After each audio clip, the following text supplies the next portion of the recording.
Good afternoon. On the national news from Babagbagede Imo Television, first the headlines. International cooperation needed to resolve global challenges, Shetima. Tinubu names Cardoso as Emefiele's replacement. BUA chief meets Tinubu, plans to crash cement price from 5,500 to 3,500. UK hikes students' visa to 476,000 naira, raises fee for visitors. Laborer behead farmers in Ondo, blames art drug. And on sports, Nnadozie Oshoala Ajibade, 21 others for South Tome clash. I am Morire Rabila Lawal. The news in detail.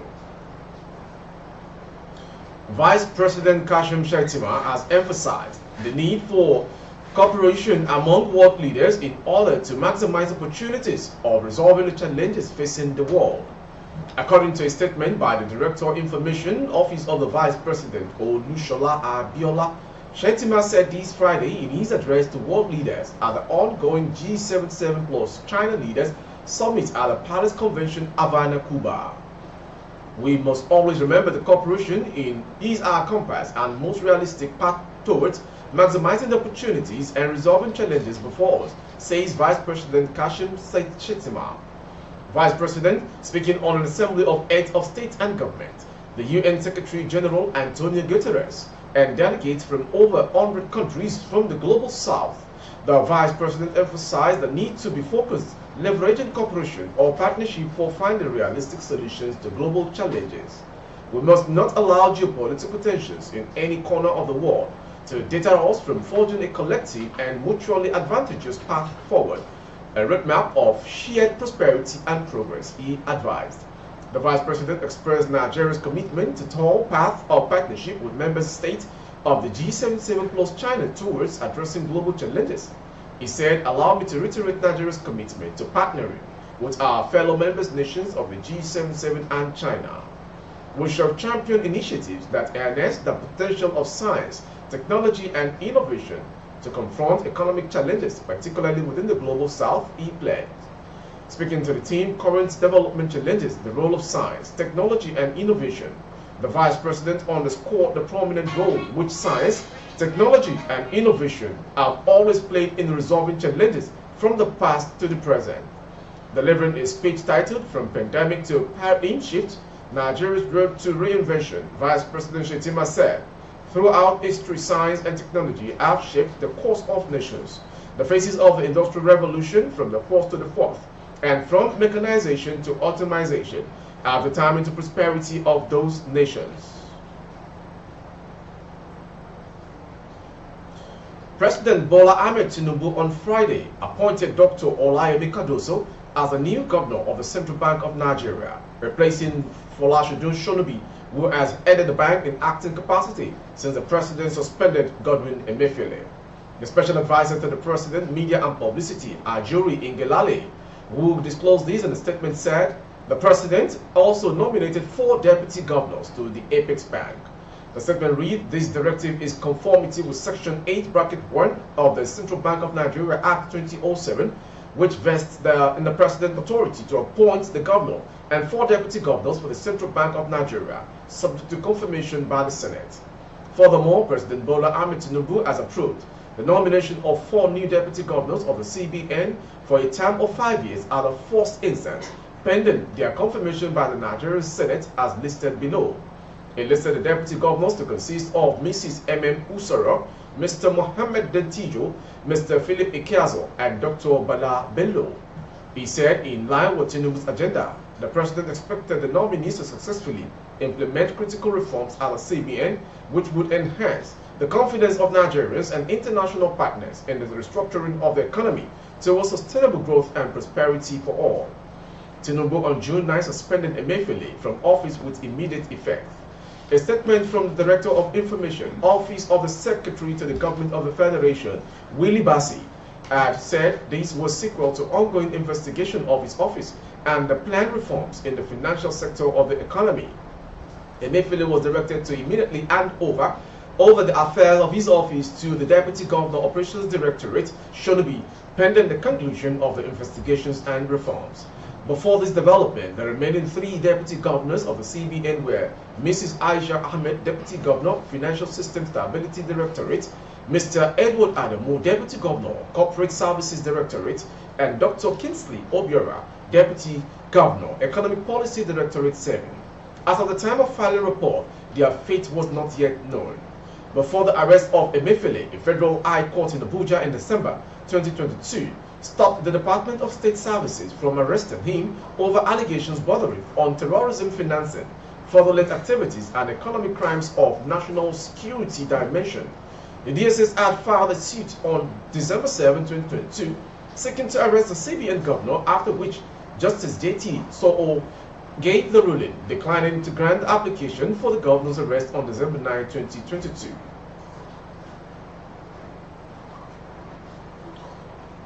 BUA Cement PLC has revealed plans to reduce the price of cement in Nigeria from the current 5,500 between 3,000 and 3,500. The company's chairman, Abdul Samad Rabiu, disclosed this to journalists after an audience with President Bola Ahmed Tinubu at the State House, Abuja. Rabiu said the price cash is part of his company's contribution to supporting the effort of the federal government to stabilize the prices of essential commodities. However, this would only follow the opening of 2 new plants of 3 million tons operating capacity, each to be commissioned at the end of the year. Rabiu said, "Let me thank His Excellency Mr. President for graciously receiving me today. I came to intimate His Excellency on the affairs of our cement business. We have 2 new lines of 3 million tons each that will be commissioned by the end of the year." So I explained to him that we want to support the effort of government in bringing down the cost of cement. By this time, these lines are commissioned. Bua Cement will be producing about 70 million tons per annum, and with that, we intend to bring down the cost of cement from its current level of 5,000 naira or 5,500 naira per bag to maybe 3,000 or 3,500 naira per bag. He said the company could only do this because it is producing cement locally. 8% of the raw materials that we are using to produce cement in Nigeria are mainly limestone and gypsum, and of course, energy is part of it. Of course, we have gas in Nigeria. So we want to support the government. We want to support their effort in ensuring that the prices of these commodities are brought down incidentally. It revealed that the 2 new plants to be inaugurated by Tinubu later in 2023 would increase production capacity to 17 million metric tons. Moving on to the next story. Visit visa to the United Kingdom for less than 6 months will now cost 115 euros, about 111,000 naira, as opposed to 15 euros for 10,000 naira effective October 4th, the UK Home Office has announced. This translates to about 667% information can confirm. Student visit visa has also been increased from 127 euros to 490 euros, 476,000, representing 286% increment. The increase, the government said, would enable it to pay for vital services and allow more funding to be prioritized for public sector pay rises, adding that the review will take effect on October 4th. The UK government made this known in a statement. New visa fees set to come into effect next month, published on its website gov.uk on Friday, following legislation being laid in Parliament on Friday. In July, the government announced a 15% increase in the cost of most work and visit visas, and an increase of at least 20% in the cost of priority visas, study visa, and certificate of sponsorship. The changes, according to checks from information, include fees for up to 6 months, 2, 5, and even 10 years visit visas. The majority of fees for entry, clearance, and certain applications for leave to remain in the UK, including those for work and study, were also increased. Moving to Ondo State. An Ondo State Chief Magistrate Court sitting in Akure has ordered the remand of the man, Sunday Clement, in prison custody for allegedly killing a farmer, Tai Alatoye. Following the incident, the 24-year-old laborer defendant was arrested by the men of the State Police Command and was later charged to court and arraigned on a 1-count charge of murder. The defendant was said to have killed the disease on his way to farm at Ofusu community in Idori, local government area of the state. It was gathered that on the fateful day, Clement and Alatoye were both going to the farm, which he suddenly moved backward, removed his sharpened cutlass, and made the act in leaving his head dangling. According to the prosecutor, Mary Adebayo, the defendant committed the offense on September 4, 2023 at about 2:30 p.m. at Babaodo Camp, officer in Odigbo, local government area of the state. She said the offense committed contravened sections 316 and 319 of the Criminal Code Law, Cap 37, Volume 2, Law of Ondo State 2006. Adebayo prayed the court to remand the defendant at the Correctional Center, Olokuta, Akure, pending the outcome of the advice from the Director of Public Prosecutions. In our ruling, the Chief Magistrate Folashide Aduroja granted the prosecutor's request and ordered the remand of the defendant in prison, and also directed that the case file be duplicated and sent to the DPP for advice. She adjourned the case till November 28, 2023. The defendant, who pleaded for forgiveness, said he committed the act under the influence of hard drugs. Finally, on sports. Goalkeeper Chiamaka Nnadozie, midfielder Rasheedat Ajibade, and forward Azizat Oshoala are among 24 players invited to the Super Falcons camp for next week's 2024 Women Africa Cup of Nations first leg qualifying match against Sao Tome and Principe. Also on the roster are Captain Onome Ebi, defenders Oluwatosin Demain, Mitchell Alozie, and Rafiat Imran, midfielders Rasheedat Ajibade and Tony Payne, and forward Ifeoma Onomunu, Vivian Ikechukwu, and Gift Monday. 9-time African champions Nigeria will face all the Sao Tome and Principe girls at the Mobolaji Johnson Arena on Friday 22nd September, with a return leg scheduled for Tuesday 26 September. The winner of these fixtures will be eligible to confront the winner of another first-round fixtures between Cape Verde and Liberia at the second-round stage slated for the period 27th November to 5th December. Morocco, which hosted last year's edition of the Continental Showpiece, will again host next year's spectacles. With our sports story, we've come to the end of today's national news from Baba Gbagede Imo Television. Before we go, some headlines.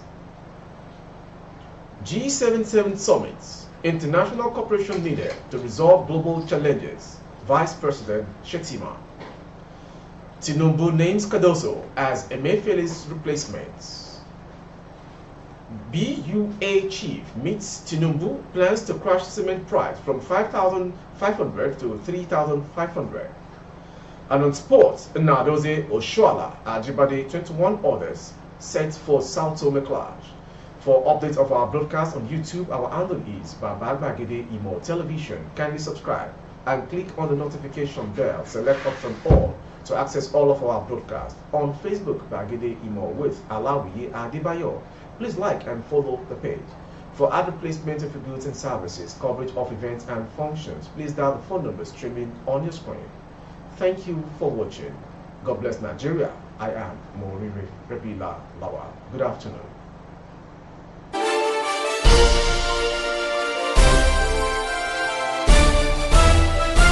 Audio Jungle.